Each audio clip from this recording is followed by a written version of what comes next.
This is a collection of every known defunct attraction at Waldameer Park in Erie, Pennsylvania. This video will be split into 3 sections: Waldameer, Waterworld, and non-ride attractions. While I tried my very hardest to fact-check all my sources, there may still be 1 or 2 things in this video that turn out to be untrue. If that is the case, I apologize, and I will post a pinned comment correcting whatever mistake I may have made. The Whirligig, also known as the Razzle Dazzle, was a beachfront ride operated by hand in the early 1900s. It may have been the first ride at the park. Waldameer's hand-carved carousel was in the park from 1905 to 1988, and was eventually sold to help fund Waterworld. The Blue Goose was opened from the early 1900s to 1988. It was a miniature carousel which sat outside the actual carousel at Waldameer. It was sold alongside that carousel in 1988. The aerial swings were one of Waldameer's longest-lived rides, operating from the early 1900s to 1972. An early appeal of the ride was the fact that it had electrical lights. Its cars underwent various different appearances over the years, including fighter planes and rockets. It was eventually replaced by the paratrooper. The park's first roller coaster, Figure 8, was built in 1902 by T.M. Harton.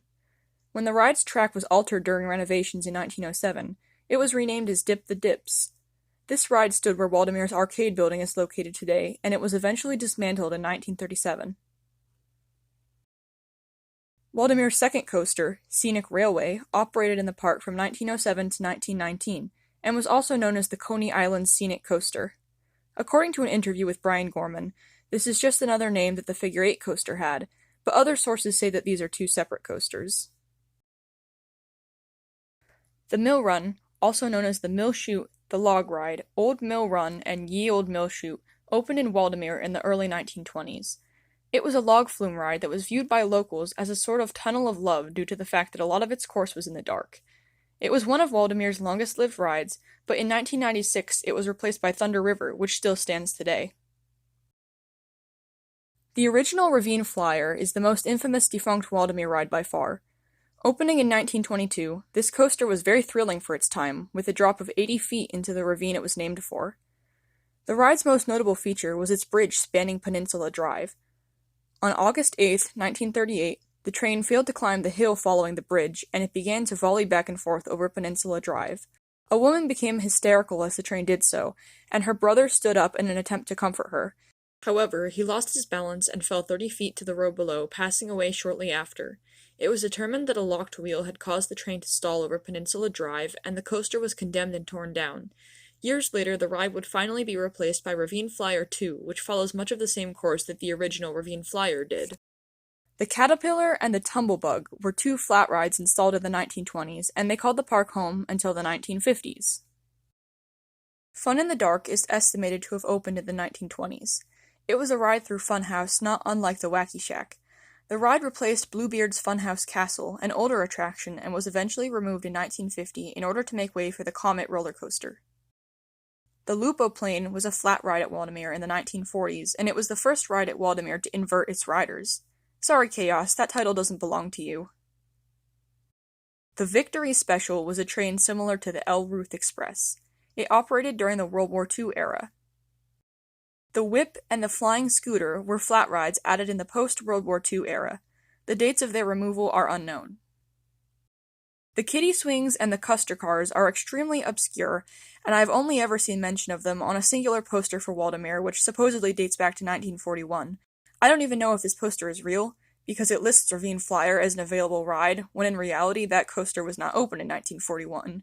But because I really don't want to accidentally leave anything out, I am listing these rides just in case.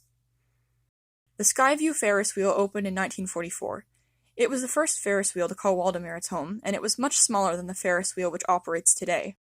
The Skyview Ferris wheel's time at Waldameer was rather short-lived. During an attempt to move it in the 1950s, it fell from the crane from which it was being moved, and it was destroyed. The Flying Coaster, better known to locals as the Bump, was a flat ride which called the park home from 1962 to 1994. This ride was very popular, and it's actually still occasionally talked about today by folks who rode it when they were young. This is a kiddie plane ride, which I believe may have been called Looper. It is estimated to have operated from the 1950s to the 1960s. The Mini Enterprise, also known as the Mini E, replaced a moonwalk tent, and it was a simple kiddie flat ride that opened in 1983. It spent 30 years at Waldameer before it was sold in 2013 to Alabama's Splash Adventure Park. Sadly, it doesn't seem to be in operation in that park anymore either. The spot where this ride once stood is now an entrance to the park. There were 2 bumper boat attractions at Waldameer, one for adults and one for children. They opened in 1984 and both were replaced in 1999. The children's bumper boats were replaced by the big rigs, and the adult bumper boats were replaced by Ravine Flyer 3. Before the Extreme was built, a smaller temporary drop tower was installed in 2006 to gauge the interest the public had in such a ride. It was removed when the Extreme opened. The Tadpool opened with Waterworld in 1986. It was a shallow pool of water with a few sprinklers and small slides intended for very young children. It was removed in 2015 to make way for the Kids Zone, which still stands today. The Speed Slide and the Freefall Slide opened in 1989 and closed in 2019 to make way for the Rally Racer. Waldameer was, at its inception, a trolley park. It was a park created by a trolley company and only accessible by trolley, intended to increase ridership of the trolleys. These trolleys would have been there when the park opened in 1896, and they were removed at some point when automobiles became more common. Waldameer once had access to Lake Erie and took great advantage of this. From 1896, along Waldameer's beaches were many attractions, including boats, canoes, bathing pools, and water slides. The original boardwalk was replaced with a funicular named the Tunerville Trolley, which shuttled passengers to the lake and back. In addition, there was also a large bathhouse, which held many changing rooms and rented bathing suits, a common practice at the time. These beaches saw a decline in visitors when Presque Isle State Park's beaches opened in 1921, but they were still operational until 1946, when a winter storm washed them away. The original access point for these beaches was located behind where Rainbow Gardens stands today. Built in 1902, the café featured electric and gas lighting, so that if the electricity were to be interrupted, a common occurrence back then, the lights would still be operational. Waldameer's original arcade games were located in the Midway back in the 1900s, just as they are now. However, the Midway was built differently back then, and many different types of games were offered, as shown in this photo of the original Penny Arcade. This is probably because games like Pac-Man and Space Invaders were still decades away from even being thought of. The Clamshell Theater was known to be operational in the 1910s, though it probably stood long after that. This was an open-air theater, where bands would perform, as live music was a very common attraction at Waldameer.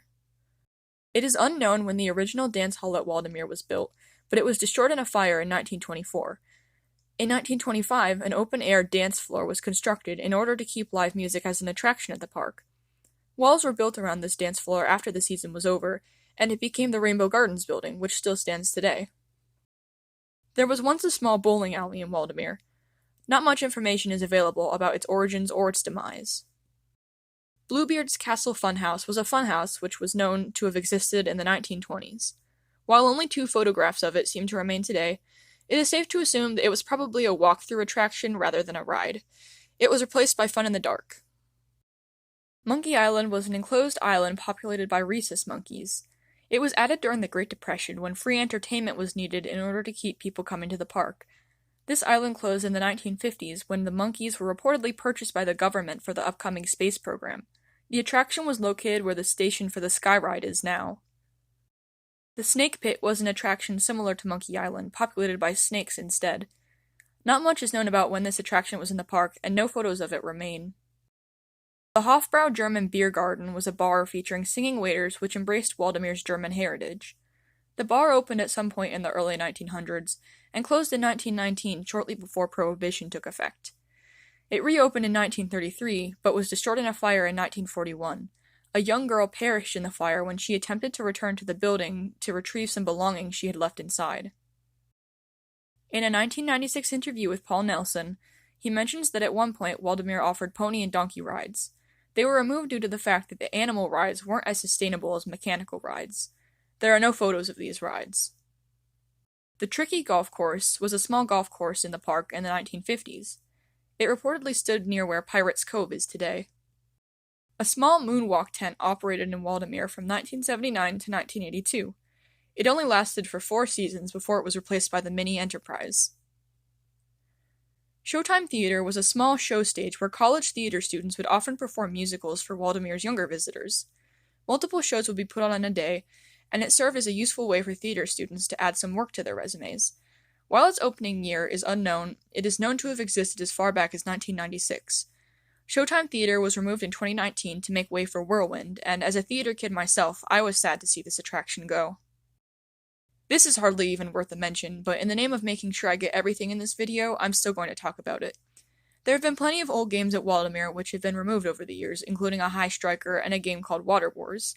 Many stores have opened and closed in the park throughout the years, and so have many different refreshment stands and picnic pavilions. If you made it to the end of the video, thank you so much for sticking around. Waldameer is a place I'm extremely passionate about, as it is my home park, and I've been going there since before I was even tall enough to ride any of the rides. I love Waldameer, and I love learning about its rich history. Doing so much investigating and digging up so much information about it has been so much fun, because it's kind of like solving a mystery. Here's to many more summers of fun at Waldameer.